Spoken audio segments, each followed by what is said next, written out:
Bu, Kinos kok belum datang? Ini acaranya sudah hampir dimulai, lampu-lampu juga sudah menyala semua, tapi kok dia belum datang? Hari ini dia jadi pulang dari luar kota kan? Tanya Kirana ketika sejak tadi mencoba menghubungi sang adik, namun nomor ponselnya tidak aktif. Ya jadi, mungkin sekarang sedang di jalan. Sekarang coba kamu panggil Kinan saja sana. Dari tadi kau siap-siap nggak selesai sih. Anak itu terlalu tomboy, pasti sekarang sedang menghapus make up-nya. Ya ibu sih, Kinan disuruh pakai rok, dia mana mau. Anak SMA tengil begitu. Kirana baru saja hendak beranjak dari posisi berdirinya, namun tiba-tiba saja langkahnya tertahan saat melihat mobil taksi berhenti di depan pagar rumah mewah tersebut. Itu siapa Bu? Kedua mata Kirana memicing saat melihat mobil taksi itu, karena rata-rata semua tamu memakai mobil pribadi. Mana? Bu Astrid pun nampak tak bisa melihat dengan jelas, meski sudah memakai kacamata sekalipun. Hingga setelah beberapa saat seorang wanita keluar dari taksi tersebut sambil menenteng paper bag di tangannya. Loh, siapa dia? Kirana berpangku tangan sambil menatap asing ke arah wanita yang memakin dekat, menghampirinya mereka. Ya, siapa lagi kalau bukan Sela, karena tadi sibuk mencari taksi, tatanan rambutnya sedikit berantakan, tetapi ia tetap terlihat cantik dan anggun dengan gaun hitam sebatas lutut.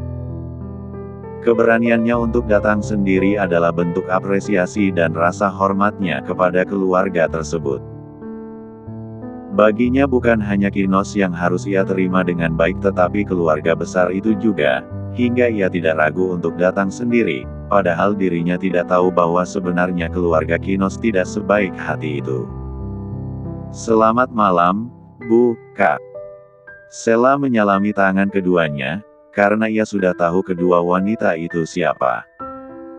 Beberapa kali Kinos memperlihatkan foto ibu, kakak dan adiknya.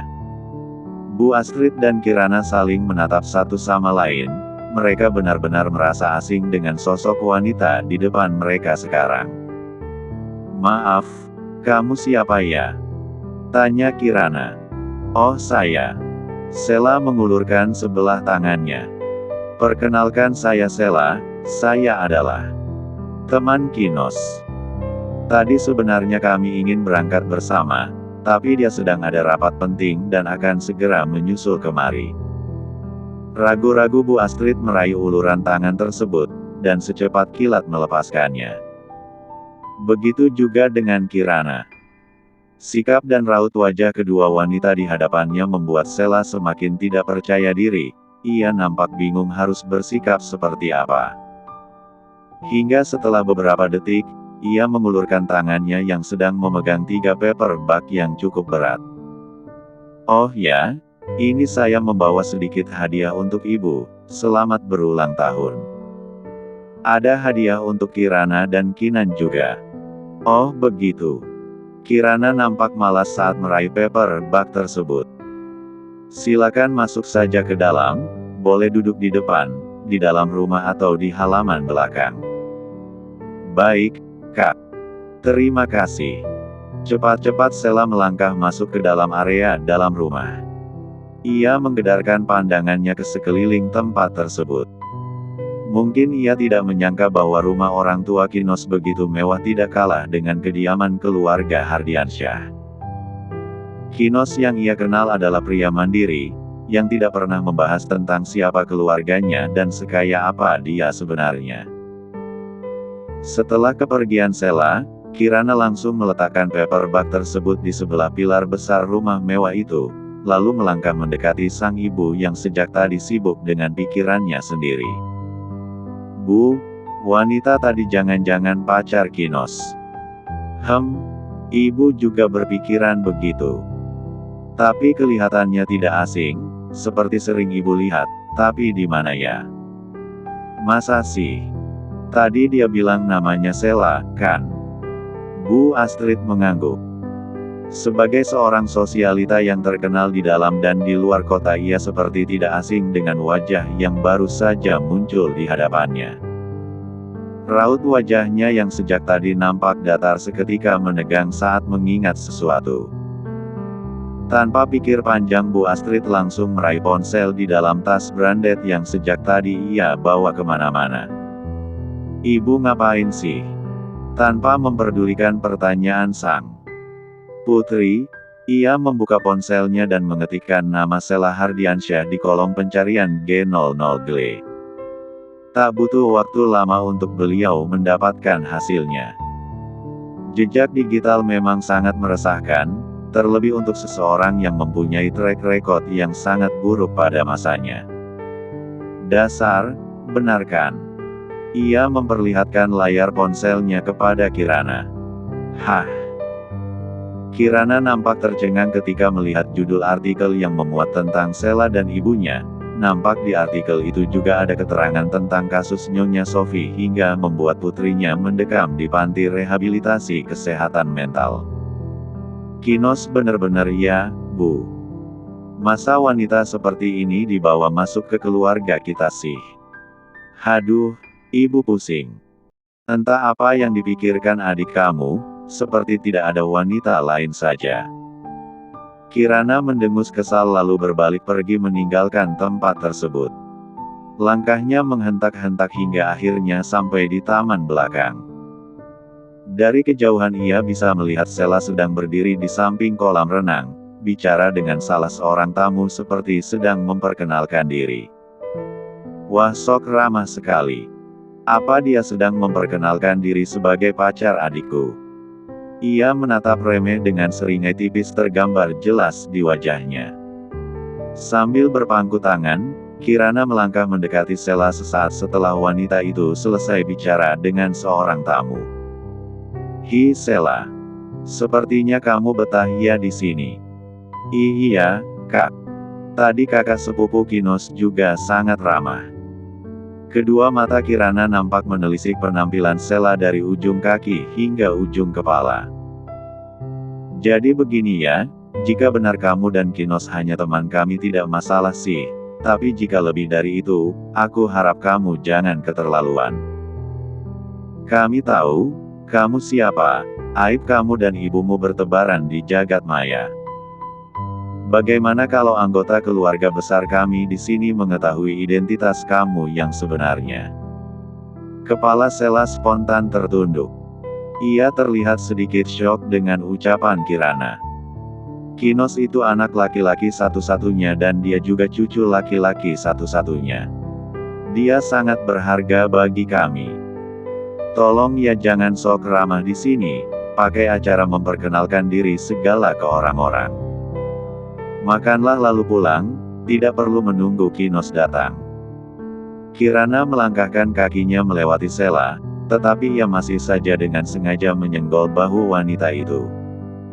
Hingga tubuh Sela terhuyung tidak bisa menyeimbangkan diri dan biur. Raga menyedihkan itu jatuh, terhempas ke dalam kolam renang. Tubuh rapuhnya masuk ke dalam air kolam yang begitu dingin dan dalam. Niat hati ingin membuat keluarga Kinos terkesan, tanpa sadar Sela membawa dirinya ke dalam kesusahan. Sejauh ini pun Kinos memang tidak pernah menjelaskan kepada Sela bahwa keluarganya tidak menyetujui hubungan mereka. Malah Kinos memberitahu bahwa keluarganya adalah orang-orang yang sangat baik. Namun pada faktanya bukan hal itu yang Sela lihat sekarang. Kedatangannya bagai sesuatu yang tidak diinginkan. Setelah mengetahui siapa dirinya, sikap barbar kakak dan juga ibu Kinos seolah tidak bisa dipendam lagi. Dengan seluruh kekuatan yang ada Sela mencoba untuk berenang hingga ke tepi kolam. Dan di saat bersamaan pula ia bisa melihat begitu banyak orang yang mengelilingi kolam renang untuk mencari tahu apa yang terjadi kepadanya. Ya, semua orang itu hanya melihat tanpa ada niat untuk membantunya. Raut wajah sendu Sela seolah mendeskripsikan bahwa ia begitu malu dipandangi semua orang, terutama kakak Kinos yang hanya diam mematung di tepi kolam dengan tatapan sinis yang mengarah kepadanya. Lagi-lagi dengan menggunakan tenaga yang tersisa, Sela mencoba untuk naik ke tepi kolam. Dengan seluruh tubuh yang basah ia tidak lagi bicara apapun, kepalanya terus tertunduk hingga meninggalkan halaman belakang kediaman mewah itu. Air matanya pun terus mengalir seiring dengan langkah yang terseret-seret keluar. Penderitaannya pun tidak sampai di situ saja, sesampainya di halaman depan ia masih harus berpapasan dengan Ibu Kinos. Langkahnya terhenti saat wanita parubaya itu seolah sengaja tidak memberinya jalan. "Kamu..." Bu Astrid melihat penampilan Sela dari ujung kaki hingga ujung kepala. "Gembel seperti ini kok berani sekali datang ke rumah saya. Lain kali sebelum sok berani, ngaca dulu ya. Keluarga saya paling pantang berurusan sama orang-orang ada catatan kriminalnya." Tubuh Sela bergetar. Ia pikir karmanya telah berakhir setelah ia berdamai dengan Aina, tetapi ternyata kata maaf saja tidak akan pernah cukup untuk membayar dosa-dosanya di masa lalu. Takdir seolah terus menggiring ia ke dalam sebuah situasi yang sulit, hingga untuk membela diri saja ia tidak sanggup, karena pada kenyataannya ia memang seburuk itu dan tidak ada tempat yang pantas untuk wanita sepertinya. "Maaf. Saya tidak bermaksud untuk tuh bawa pulang." Bu Astrid melempar paper bag tadi tepat mengenai kaki Sela. "Sekarang kamu pulang, jangan coba-coba mengadu kepada Kinos. Dan jangan dekati putra saya lagi, dia akan saya jodohkan dengan wanita lain, paham?" Kedua mata Sela terpejam erat saat mendengar bentakan bernada ancaman dari Bu Astrid.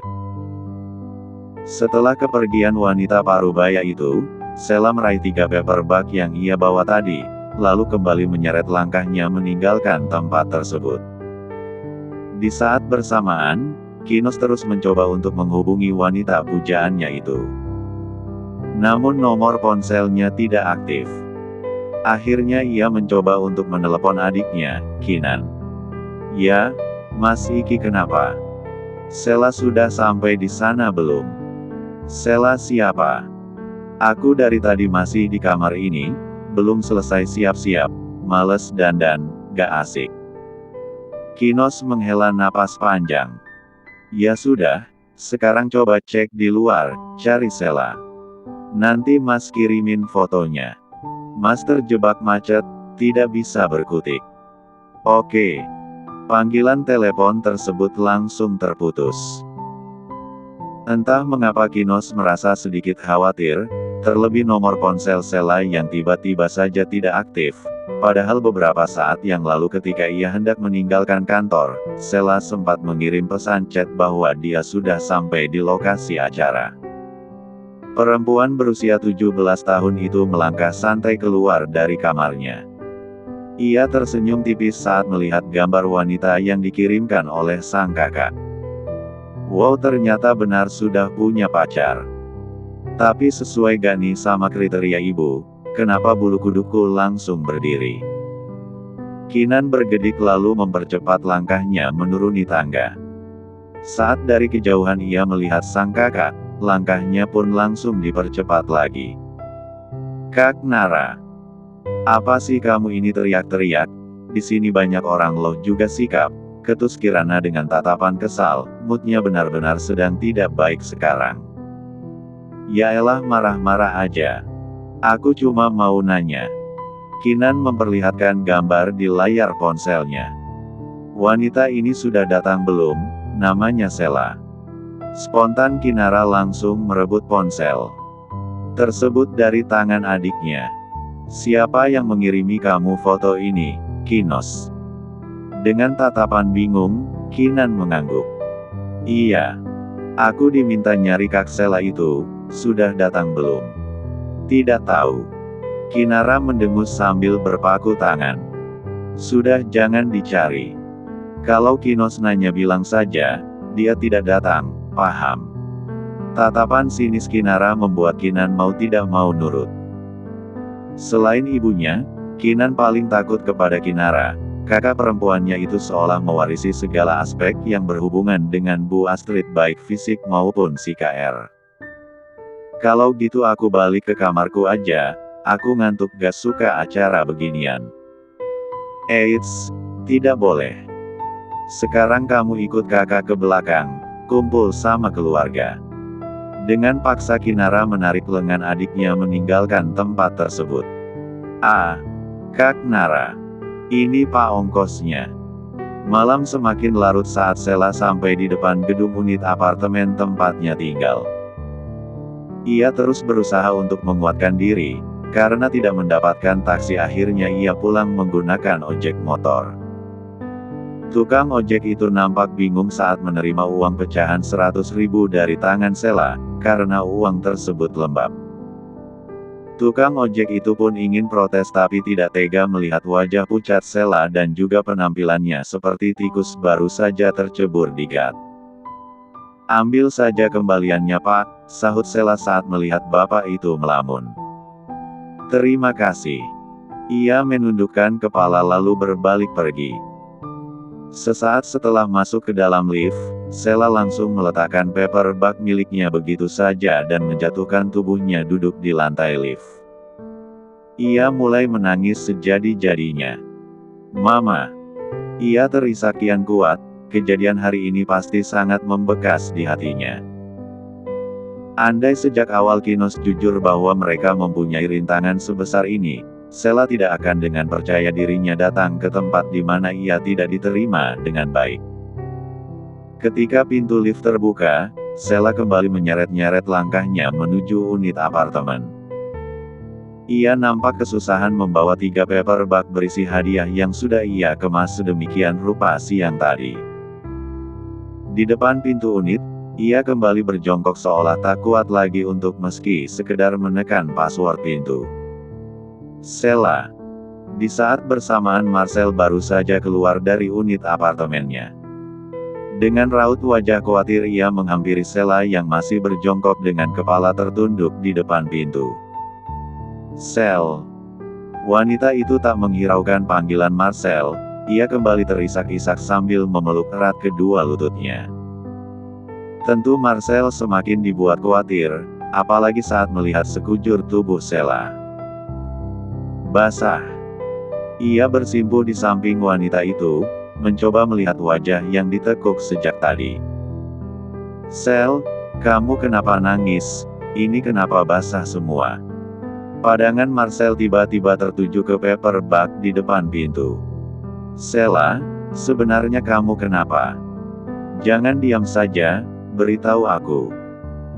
Perlahan Sela menegakkan kepalanya, menatap Marcel dengan kedua kelopak mata yang bengkak karena terus menangis. Sel, apa aku memang sehina itu?